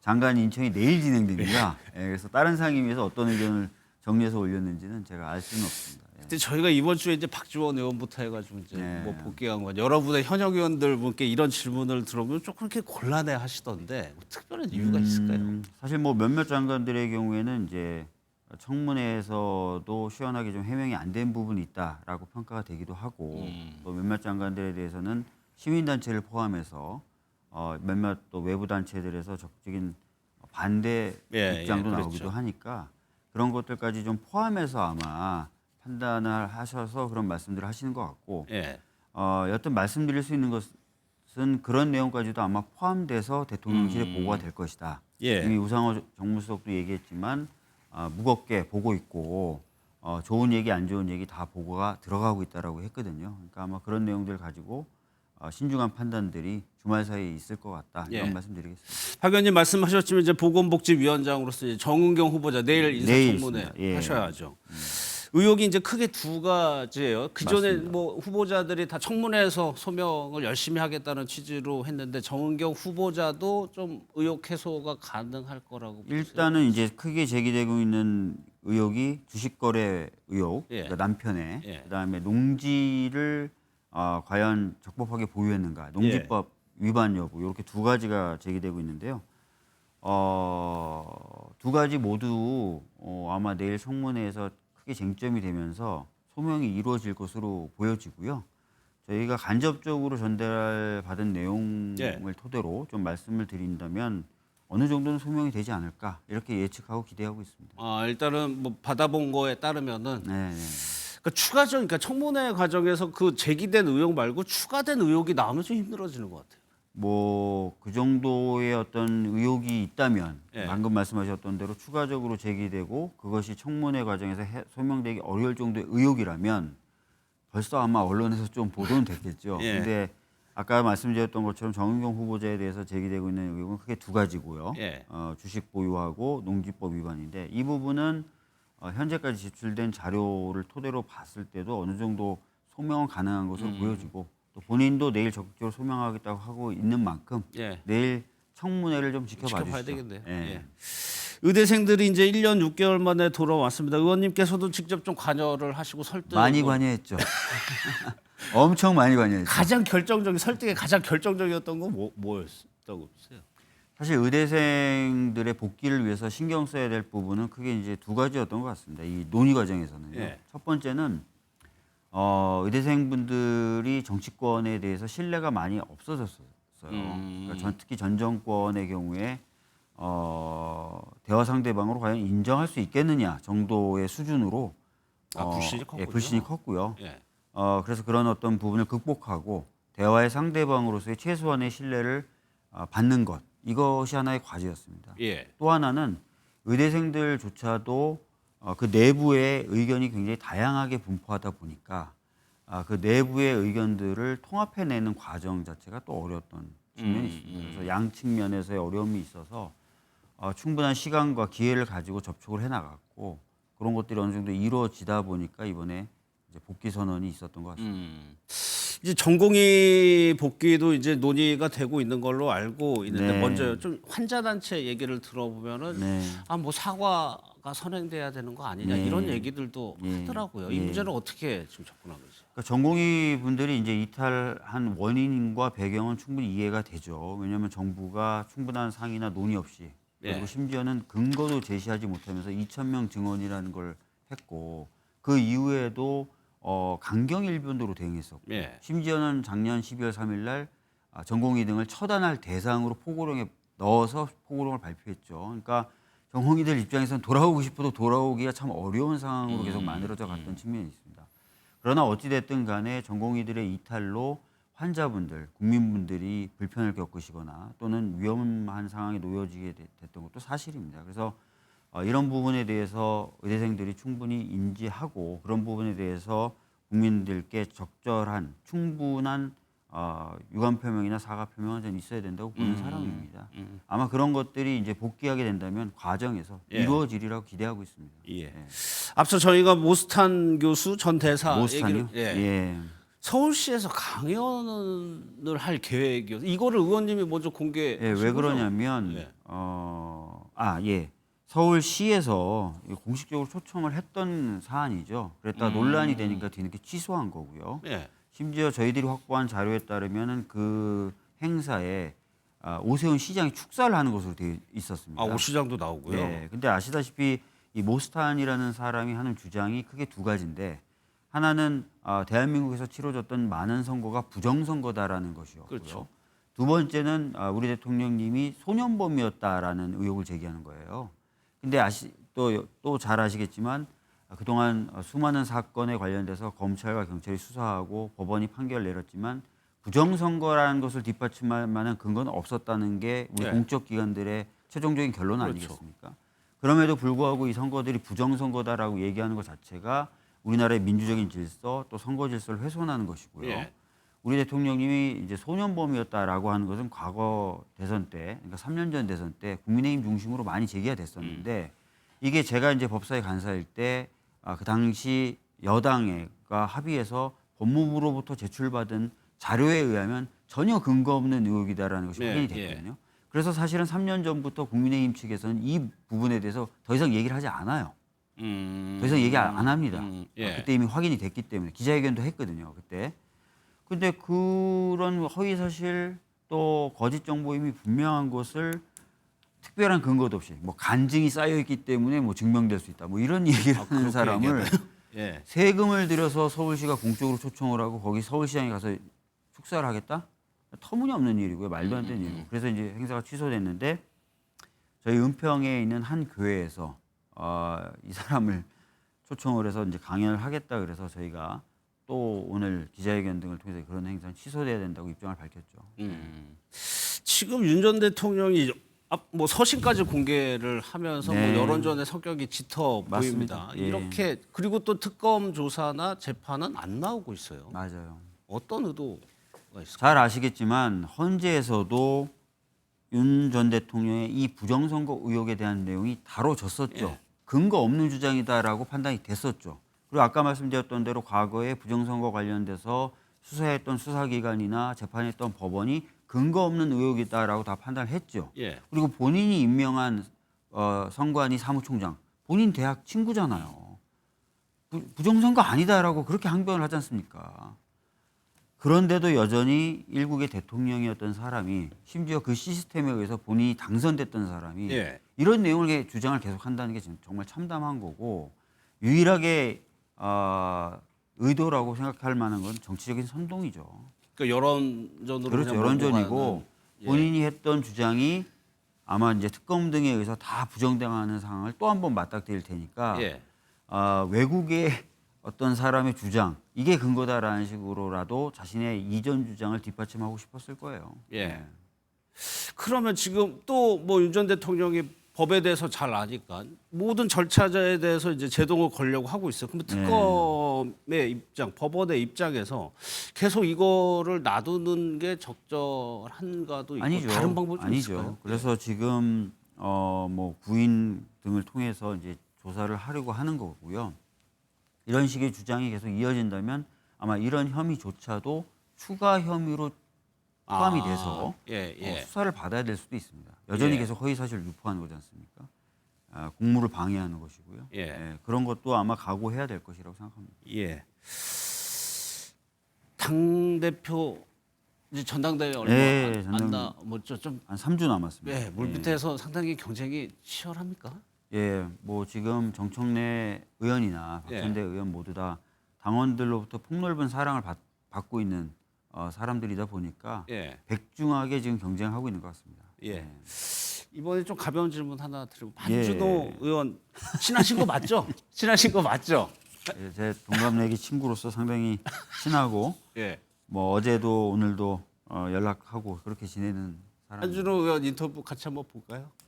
예. 네. 보겠습니다. 국회에서 의원님보다 뭐 잘생겼다 이렇게 생각되는 사람이 있어요? 박주민? 국회 내에서는 유일하게 이제 말을 놓고 친하게 지내는 의원인데 네. 본인이 요즘 외모에 굉장히 자신이 생겨서 예. 요즘 옷도 굉장히 신경 써서 다니고 예. 그래서 요즘 박주민 의원이 물이 오른 것 같아요. 뭐 아시겠지만 한준호 의원이 미남이죠. 이 얘기 듣고 기분 어떠셨어요? 미남이란 말로 불충분합니다. 딱 보시면 그래요? 느낌이 오시겠지만 보통 잘생겼다 수준을 넘어서는 존재죠. 저는 그래서 다른 곳에서 이제 한준호 의원에 대해서 물어보시면 아예 카테고리가 다르다. 그 정도요? 다른 카테고리에 속하는 예. 존재니까 비교하지 말아라. 이렇게 제가 얘기하죠. 예. 그런데 그분이 최고 제가 보기에는 하도 한준호하고 저의 외모를 비교하는 당원분들이나 지지자분들이 많으세요. 재미삼아. 그래서 저도 뭐 이제 사실은 좀 예. 재미삼아, 아이고 뭐 제가 쫓아가고 있다, 제가 능가했다 이런 말을 하고 또 예. 한준호 의원도 거기에 이제 참여해가지고 또 댓글도 달아주고 막 하다 보니까 이제 저런 얘기를 한 것 같은데요. 자, 솔직하게 인정합니다. 한준호는 전혀 다른 카테고리에 속한 인간입니다. 알겠습니다. 근데 외모에 요즘 뭐 특별히 신경을 쓴다는 게 저는 좀 이유가 새로운 지금 계획을 세우고 있는 거하고 연관이 좀 있는 거 아니에요? 네, 뭐 많은 분들이 질문해 주시는데요. 예. 뭐 제가 이렇게 말씀드립니다. 지금 당장은 제가 보건복지위원장으로서 의료 대란도 완전히 마무리되지 않은 상태고 하기 때문에 지금 당장 저한테 주어진 일을 굉장히 열심히 하겠다, 최선을 다해서 하겠다, 예. 마무리 질 건 마무리 짓겠다 이렇게 말씀을 드리겠고 예. 그 이후의 과제에 대해서 만약에 여쭤보신다면 서울시장 출마를 좀 무게를 상당히 두면서 고민하고 있는 과정이다 이렇게 예. 말씀드리겠습니다. 그러면 보관이랄까요? 조금이라도 좀 설명해 주실 만한 게 있어요? 어떤 거요? 서울시에 대해서. 제가 바라보는 서울시에 예, 대해서요. 제가 뭐 늘 서울시에 대해서는 이렇게 얘기합니다. 좀 불안하지 않은 서울시. 이렇게 말씀을 좀 드리기도 하고요. 또 다른 측면으로는 굉장히 자유롭고 독립된 그리고 뭔가 의존하지 않아도 되는 사람들이 마음 편히 도전할 수 있는 사람들의 행복한 연대체. 예. 뭐 이런 곳으로 서울시를 만들어 보겠다. 이런 얘기들 주변 분들에게 좀 하고 있는 상황인데요. 하여튼 아직은 이렇게 딱 드러내놓고 말씀드리기보다는 예. 제가 현재 지금 처해 있는 상황에 맞게 우리 이재명 정부, 국민주권 정부의 성공을 위해서 저한테 지금 당장 주어진 과제들을 하나하나 해결해 나가는데 주력할 생각입니다. 예, 당장 내일 일단 복지부 장관 청문회 한번 맞습니다. 보겠습니다. 예. 예, 여기까지 네, 하겠습니다. 감사합니다. 고맙습니다. 충남에요. 200년 만에 한 번 내릴 정도의 극한호우가 쏟아졌습니다. 사망자도 나왔고요. 현장에 저희 취재 기자가 나가 있습니다. 윤지원 기자, 현재 상황 어떻습니까? 네, 저는 지금 충남 서산 침수 사고 현장에 나와 있습니다. 조금 전부터 비가 내렸다 그쳤다를 반복하고 있는데요. 제 뒤로 보이는 도로에 지금은 물이 모두 빠진 상태지만 오늘 오전까지만 해도 제가 서 있는 이곳까지 모두 물이 들어찼었습니다. 이 물에 잠긴 도로에 차량 6대가 침수되면서 60대와 80대 운전자 2명이 끝내 숨진 것으로 확인됐습니다. 60대 운전자는 오전 6시 15분쯤, 80대 운전자는 오전 11시 25분쯤 심정지 상태로 발견됐는데요. 밤사이 시간당 100mm 이상의 극한 호우가 쏟아지면서 불어난 물에 휩쓸린 것으로 보입니다. 이곳 서산에는 말 그대로 기록적인 폭우가 쏟아졌는데요. 오늘 오후 2시까지 내린 비가 무려 440mm에 달합니다. 1968년 기상 관측을 시작한 이래 서산 일강 수량 역대 최고치에 해당하는데요. 이 기상청은 200년에 한 번 내릴 수준이라고 설명했습니다. 충남 당진에서도 인명피해가 나왔습니다. 침수된 주택 지하실에서 80대 남성 1명이 숨진 채 발견됐는데 경찰과 소방당국은 자세한 경위를 조사하고 있습니다. 곳곳에 토사가 유실되면서 도로 곳곳이 통제되고 열차 일부도 운행을 중단한 상태인데요. 비 피해가 심각한 서산, 아산, 예산, 홍성 등 충남 5개 시군 모든 학교는 일괄 휴교 결정을 내렸습니다. 오늘 밤부터 다시 강한 비가 예보돼 있어 추가 피해 우려가 커지고 있습니다. 지금까지 충남 서산에서 MBN 뉴스 윤지원입니다.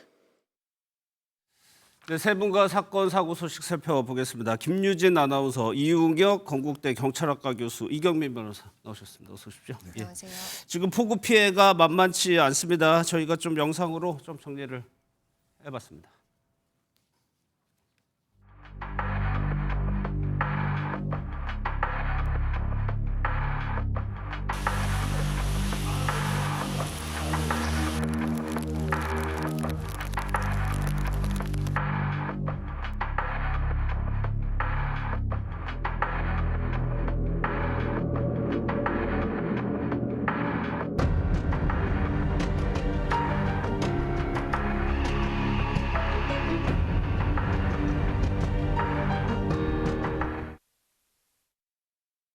앞서 뭐 전에 들었지만 실제 서산에서는 사망자까지 나왔습니다, 오늘. 맞습니다. 오늘 오전 4시쯤에 충남 서산의 한 도로에서 차량이 물에 잠겼다는 신고가 접수가 됐습니다. 소방당국이 출동을 해서 물에 잠긴 차에서 3명을 구조하는 데 성공했는데요. 이후 일대를 더 수색을 했는데 다른 차량에서 심정지 상태의 남성 1명을 추가로 발견을 했습니다. 그런데 이 남성을 병원으로 이송을 하긴 했지만 결국 목숨을 잃은 것으로 전해지고 있고요. 예. 몇 시간 뒤에 그곳에서 또 가까운 곳에서 한 80대 남성이 물에 빠져 숨져 있는 것이 발견이 됐습니다. 예. 경찰은 이 남성의 차량이 그 근처에 세워져 있던 점을 미뤄볼 때 차를 몰다가 밖으로 나와서 폭우에 휩쓸렸을 가능성이 있는 것으로 보고 있습니다. 예. 지난 밤사이 충남 서산에는 시간당 114.9mm의 정말 극한 폭우로밖에 설명이 안 되는 많은 맞아요. 양의 비가 쏟아졌습니다. 서산은 오늘 오후까지 440mm에 가까운 누적 강수량을 기록을 했는데요. 이게 무려 1년치 비의 한 35% 정도가 10시간 정도에 집중한 거라고 볼 수가 있습니다. 이 서산에는 이 전날에도 80mm 정도의 꽤 많은 양의 비가 내렸었거든요. 예. 그러니까 이틀 사이에 500mm가 넘는 비가 쏟아진 셈입니다. 어마어마한 양의 비가 내린 겁니다. 이 교수님, 그리고 경기도에서는 영상으로 잠깐 봤지만 옹벽이 무너지는 사고도 있었어요. 네, 그렇습니다. 그 7월 16일이죠. 뭐 저녁 7시 뭐 4분 경인데 이 10m 높이의 이 옹벽이 갑자기 이제 무너지는 이런 일이 발생했던 예. 것입니다. 이 옆으로 우회하는 그런 그 차량은 바로 9초 만에 사실상 이 무너지는 그 토사물에 깔리게 되는 이런 일이 있었던 것 같고요. 또 그 막다르던 그 차는 역시 그 앞부분이 지금 그 화면에 나오는 바와 같이 이렇게 매몰되는 이런 상황이었는데 예. 생명은 이제 가까스로 이제 구한 것 같고요. 그래서 큰 틀에서 보게 된다면 이것이 요즘에 그 전 세계를 덮치고 있는 이상 기후의 한 측면에서 예. 우리나라의 기후 재난이 이렇게 지금 발생하고 있다라고 하는 예. 한점이 있는 것 같고, 또 다른 그 문제점을 지적할 수 있는 부분은 사실 이 장소가 7년 전에도 그 유사한 그 사고가 발생한 것으로 조금 전에 리포트에 나왔던 것으로 기억되는데, 예. 그리고 더 심각한 문제는 사실상 이 지역의 주민이 하루 전에 이 주소를 정확히 콕 집으면서 이 비 때문에 무엇인가 좀 위험성이 있다라고 이 시에 구청에 그래요? 신고를 한 것으로 예. 알려져 있습니다. 그 우산시 담당자에게. 근데 그 조금 더 적극적으로 조치를 했으면 좋지 않을까 생각이 되는데, 이 관리를 하는 유지 보수라는 관리 업체하고 함께 뭐 현장에 나갔던 것으로 판단합니다만 이상이 예. 없다라고 뭐 안이하게 대처한 건 아닌가, 뭐 이런 조금 아쉬운 대목이 있고, 그뿐만이 아니고 이 사건이 발생하기 한 2-3시간 전에 경찰에서도 무엇인가 신고를 좀 받았던 것으로 지금 알려져 있는데요. 예. 그래서 이 오산시에 요청을 했습니다만 뭐 적극적인 뭐 이런 대응이 없었기 때문에 상당히 예. 안타까운 상황이 아닌가 생각하고 그 싶습니다. 부분은 조사와 좀 확인이 좀 필요해 보이네요. 그런데 왜 충남 지역에만 이렇게 많은 비가 쏟아졌느냐, 이런 의문이거든요. 네, 일단 서해안과 수도권에 있던 비구름이 충청 지역에서 합쳐지면서 이렇게 많은 비가 쏟아진 것으로 예. 보입니다. 기상청에서는 서산 등 이번에 충청권에 내린 비의 양이 200년에 한 번 내릴 수준이다, 이렇게 평가를 하기도 했는데요. 제가 이전에 기상캐스터를 했었잖아요. 그렇죠. 예. 그때 예보문을 봤던 기억을 해보면 뭐 대표적인 수치들이 있거든요. 비가 많이 온다고 하면 120, 150 요 정도 수치만 나와도 비가 많이 내린다고 표현을 합니다. 그리고 많은 곳은 때에 따라서 200mm 이상이 올 수도 있다, 이런 표현이 나오는데 네.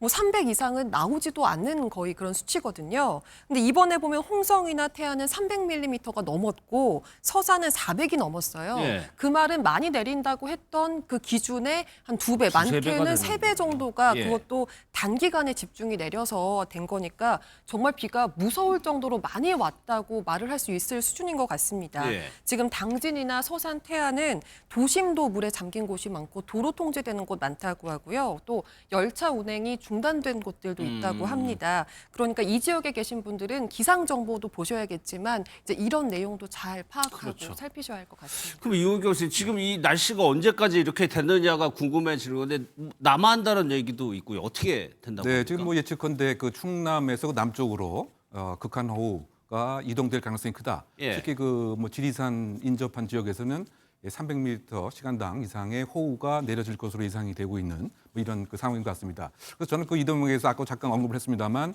그 기후 재난에 대한 위기 관리 패러다임이 좀 바뀔 필요가 있다. 예. 즉 예방, 대비, 대응, 복구가 일반적인 재난에 대한 이 기본 원칙인데, 무엇인가 그 사전에 이것을 막을 수 있는 그러한 이 범정부적 전구토적 작업이 필요하다. 좀 전에 우리 아나운서께서 잘 말씀을 하셨습니다만 지금 여러 가지 그 기준 자체가 30년, 50년 전에 그 상태인 거죠. 예. 그러니까 그 제방 또는 산사태의 여러 가지 그 공국 등이 너무 과거에 머물러 있기 때문에 지금 그 기후 위기에 있어서는 적합하지가 않다. 그렇다 본다면 이 기준을 가장 극단적인 기준으로 바꿔서 바꿀 필요가 있고 뿐만이 아니고 도심에도 아마 이제 이런 지금 문제들이 많이 생기기 때문에 예. 도심의 설계 자체도 이른바 그 도시 스펀지화를 해야 된다. 이런 전문가의 얘기를 우리가 받아들일 필요가 있습니다. 왜냐하면 이렇게 강수가 집중적으로 오기 때문에 이것을 소위 말해서 흡수할 수 있는 여러 가지 형태의 그 공간들 예. 필요한 경우 공원의 이 저수지가 될 수도 있고요. 아니면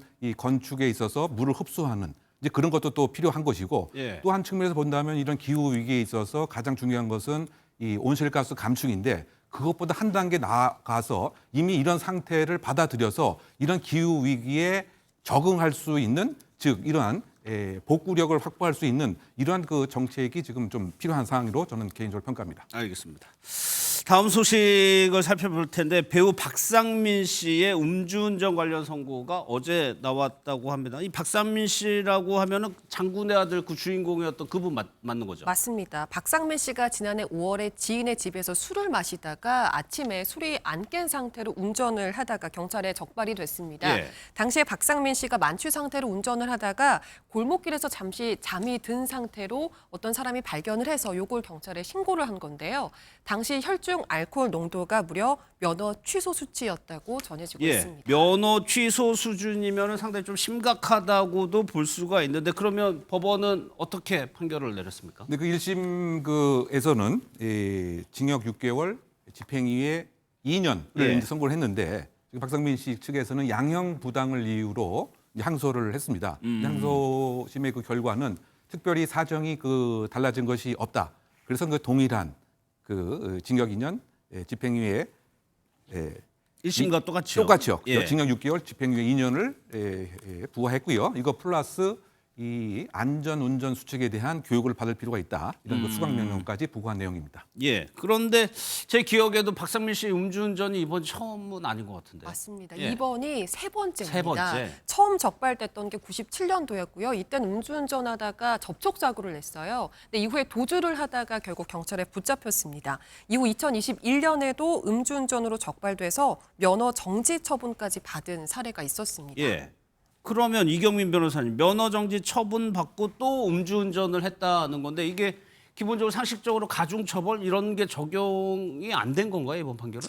그러니까 이제 우리가 이제 음주운전에 있어서는 삼진아웃 제도를 시행을 하고 있거든요. 예. 그러니까 이제 전과가 2번 있었고 세 번째 이런 음주운전을 했을 때에는 실형을 선고를 하는 것을 이제 삼진아웃 제도라고 하는데, 근데 대신 이제 법원에서 예외를 두고 있는 부분은 이제 만약에 이제 10년이 넘은 전과, 그러니까 지금 이제 박상민 씨 같은 경우는 최초에 이제 음주운전을 했을 때가 1997년이라고 하고 있는데, 그래서 이게 오래된 전과 같은 경우에는 사실 또 어느 정도 또 예외를 또 인정을 해주고 있습니다. 그러다 보니까 이제 뭐 실형을 선고를 했어야 되는 거는 맞지만 어느 정도 이제 시간이 오래된 전과이기 때문에 그런 부분들은 조금 이제 예외를 인정을 해줬다라고 보시면 될 것 같거든요. 그래서 앞으로 이제 단시간 내에 혹시나 뭐 만약에 또 이렇게 음주운전을 하게 된다면 예. 그랬을 때는 이제 실형 선고를 피하기는 어렵다. 예, 이렇게 예상을 하면 될 것 같습니다. 예.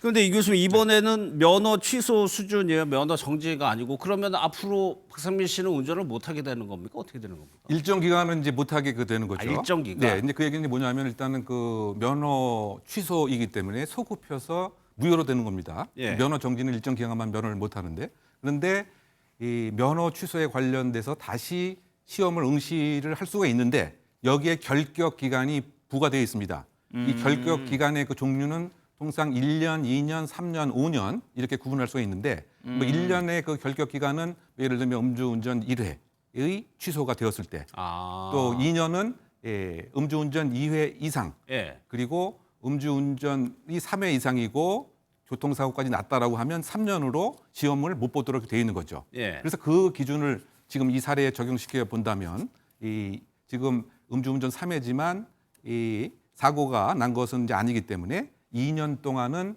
시험을 볼 수 없는 그런 것이 적용이 돼서 만약에 2년이 도과되고 나서는 그냥 처음부터 이 운전면허 시험을 다시 응시를 해서 예. 적성검사, 필기시험 등등을 통과하게 되면 운전은 다시 할 수는 가능한 이 경우는 되는 것이요. 이것은 또 집행유예 기간하고는 별도의 문제이니까요. 예, 취소니까 다시 면허를 취득을 해야 되는군요. 그런데 이경민 변호사, 김호중 씨 사건 뭐 저희도 많이 다뤘습니다만 김호중 씨 실형을 지금 살고 있는 거죠. 그 좀 차이가 있는 것 같아요. 이런 차이는 왜 벌어지는 겁니까? 이제 김호중 씨 같은 경우는 음주는 사실은 뭐 초범이었는데, 근데 이제 구속이 된 이유는 죄질이 너무 좋지 않았습니다. 죄질. 예, 그때 당시 이제 음주 사고가 발생을 하고 나서 피해자를 구호 조치를 하지 않고 이제 도주를 했었고요. 그리고 나아가서는 이제 본인이 이제 술을 마신 그 부분에 있어서도 음주 수치를 어떻게 보면 이제 뭐 적발이 되지 않게 하기 위해서 추가로 술을 또 구입을 해서 마셨던 정황도 있거든요. 예. 그 소위 말하는 술탁이라고 하는데 그런 부분들도 이제 재질이 좀 좋지 않았고 그렇죠. 거기에서 더 나아가서 매니저를 통해서 이제 자수를 시켰던 점 이런 부분들이 결국 이제 수사기관을 기만하는 그런 행동이었기 때문에 뭐 그런 부분들에 있어서는 결코 이제 뭐 수사기관이나 아니면 재판부에서도 양형에 있어서 절대 이제 선처를 해줄 수 없는 부분이다 보니까 초범임에도 불구하고 이제 실형이 선고가 됐다라면 보시면 될 것 같고요. 아까 박상민 씨 같은 경우는 물론 이제 세 번째이긴 하지만 그래도 이제 처음부터 자수를 했던 그런 부분들이 있습니다. 자백을 했던 그런 부분이 있다 예. 보니까 그래서 양형에 있어서 이렇게 차이점이 발생을 했다 이렇게 이해하시면 될 것 예. 같습니다. 사실 박상민 씨가 이제 일약 스타, 단숨에 스타가 됐는데 이런 뭐 음주운전 한두 번도 아니다 보니까 좀 팬들이 좀 실망이 큰 것 같아요. 그렇죠. 많은 사랑과 인기를 받았던 만큼 더 배신감과 실망감도 더 클 수밖에 없는 것 같습니다. 박상민 씨는 데뷔 자체를 주인공으로 했거든요. 장군의 아들에서 김두한 맞아요. 역할을 맡아서 일약 스타덤에 올랐고요. 청룡 영화상 인기 스타상 2회 연속 수상, 또 대종상 신인 나무상 등 상을 정말 휩쓸었습니다. 하지만 얼마 지나지 않아서 음주 사건이 발생을 했고 또 이후에 전 배우자와의 이혼 과정에서 뭐 폭력을 행사했다 이런 논란이 일면서 한동안 방송가에서 자취를 감췄는데요. 이후에 드라마 자이언트가 흥행하면서 다시 인기를 되찾는 것 같았는데 그 이후에는 방송이 아닌 소극장에서 연극 위주로 활동을 이어오고 있습니다. 예. 다음 소식은 이제 중식의 대가로 불리는 이연복 셰프 소식인데 논란의 중심에 섰다는 게 무슨 일입니까? 네, 이연복 셰프의 이름을 걸고 판매하던 한 제품에서요. 세균 및 대장균 수치가 기준치 이상 초과해서 나타난 것으로 판명이 돼서 예. 식약처에서 회수 조치에 나섰습니다. 문제가 된 제품은 이연복 셰프의 브랜드 더 목란에서 판매 중인 한우 우거지 국밥 800g 제품인데요. 소비 기한이 2026년 7월 7일까지인 제품이라고 하니까 혹시 이 제품을 구매하신 적이 있다면 한번 꼭 확인해 보시는 편이 좋을 것 같습니다. 예. 근데 이 교수님 뭐 안 팔린 거는 회수했다고 치더라도 이미 산 소비자들은 어떻게 되는 거예요, 이 제품을? 그러니까 그 이제 소비자의 상황에 따라서 조금 달리 그 평가를 받을지 않을까 생각이 드는데요. 예. 만약에 그 소비자 입장에서 뭐 전혀 건강상의 증상이 뭐 없는 것이라고 한다면 단순히 이것을 그 반환을 해서 환불을 받을 수 있는 뭐 그런 보호의 영역이 있을 테고요. 근데 만약에 좀 증상이 있다, 즉 예. 건강상에 뭐 배탈이라든가 기타 관련된 그러면 결국은 이것을 입증을 함과 동시에 이 관련된 치료비라든가 또는 이로 인해서 직장을 못 나가게 되는 뭐 3일이 있었다. 예. 그러면 그거를 날짜로 계산해서 그 손상에 관한 거를 요청을 하는 뭐 이런 그 상황으로 분류가 될 수 있는 그런 것으로 예상할 수 있겠습니다. 그러니까 이경민 변호사 보상을 이미 드신 분들도 보상을 받을 수 있는 건가요?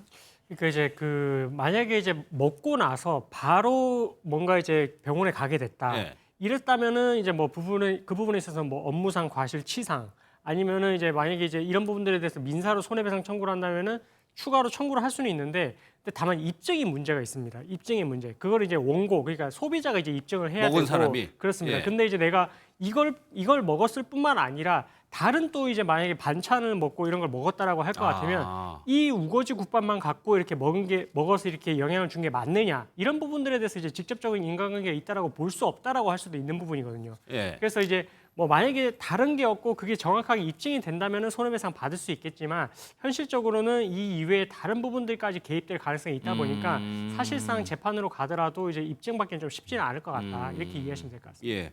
이런 논란이 터지자 이연복 셰프가 바로 입장문을 냈어요. 맞습니다. 그 당일에 바로 본인 SNS에 사과문을 올렸는데요. 이유를 불문하고 자신을 믿고 제품을 구매해 주신 모든 분들께 사과드린다. 또 해당 제품은 전량 폐기했고 앞으로 생산이나 판매를 중단할 것이다. 이렇게 그 상태를 밝혔습니다. 예. 또 이번 사안에 대해서 전적인 책임을 지고 최선을 다해 대응하겠다. 이런 입장까지 전한 상태입니다. 예. 사실 이연복 셰프가 친근한 이미지로 좀 대중들의 신뢰 사랑을 많이 받아서 이 변호사 그래서 더 조금 논란이 됐던 것 같아요. 그렇습니다. 뭐 2006년부터 이제 방송 활동을 했다라고 하시는데 2015년에 그때 당시에 이제 요리 프로그램에서 인기를 많이 얻었었거든요. 그랬었고 그리고 이제 한 예능 프로그램에 나와서는 이제 뭐 예약 주문이 들어오면 그날 준비한 식재료를 가지고 이제 요리를 한다. 그래서 본인의 이런 요리 철학은 이 식재료가 정말 중요하고 그날 이제 구입한 식재료를 통해서 이렇게 요리를 내놓는다라고 했기 때문에 이렇게 대장균이 검출되고 이런 부분들에 대해서는 이제 결국 소비자들 입장에서는 아, 그동안의 이미지하고는 좀 다른 내용이 아니냐. 좀 그래서 이제 좀 충격이 있는 것 같습니다. 그럼 이번 논란을 보는 좀 반응은 좀 어떻습니까? 일단 누리꾼들은 유명 셰프 제품이라서 믿었는데 충격이다 이런 예. 반응들을 보이고 있는데요. 요식업체 종사자들, 그러니까 요리사들이 방송 출연 요즘 많이 했잖아요. 예. 이런 부분에 대해서 피로감을 느꼈던 분위기가 좀 형성이 되고 있었는데 이런 일이 또 터지다 보니까 방송 출연을 그렇게 많이 하더니 본업에 더 충실했으면 좋겠다. 그런 이런 비판도 비판적인 있군요. 목소리가 나오고 예. 있는 상황입니다. 현재 이연복 셰프가 출연 중인 예능이 3개가 넘는다는데 글쎄요. 이 프로에도 조금 영향이 미칠지도 모르겠습니다.